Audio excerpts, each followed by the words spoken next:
Hello សួស្តីអ្នកទាំងអស់គ្នាថ្ងៃនេះយើងបាទអារម្មណ៍ទាំងអស់គ្នាមកមើលពីបច្ចេកទេសក៏ដូចជាសកម្មភាពទាំងមូលក្នុងការដាំកូនបងប្អូនហើយតបមានអីច្រើនបងប្អូនគឺយើងចាប់ផ្ដើមជូនកូនដែលយើងបានធ្លាប់បន្តដែលធ្លាប់បានបង្ហាញនៅវីដេអូមុនថាយើងបន្តបែបម៉េចបន្ទាប់មកយើងដល់ថ្ងៃដែលត្រូវយកកូនមកដាំរយៈពេល12ថ្ងៃសម្រាប់ពពួកស្បៃហើយនឹងខាត់ណារយៈពេល21ថ្ងៃហើយនេះគឺជាសកម្មភាពបងចែគាត់កំពុងប្រមូលក៏ដូចជាជូនកូន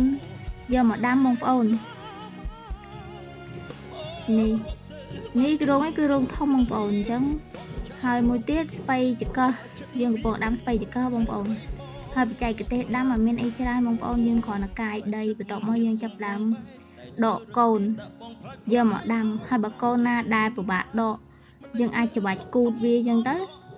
វាស្រួលបងប្អូនគឺវាដកមកឡើងធូរហ្មងណាដោយសារវាមានរសច្រើនកូនដែលមានសុខភាពល្អគឺមានរសច្រើនហើយវារសវាពណ៌សបងប្អូនហើយនេះជាបច្ចេកទេសនៃការដាំហើយវីដេអូយើងមានតែប៉ុណ្្នឹងហើយបងប្អូនបើចង់ដឹងពីបច្ចេកទេសអីថ្មីតាក់ទងទៅនឹងការដាំដុះបន្លែក៏ដូចជាដំណាំផ្សេងៗទៀតអាចមើលវីដេអូក្រោយអរគុណជំរាបលាបាយបាយ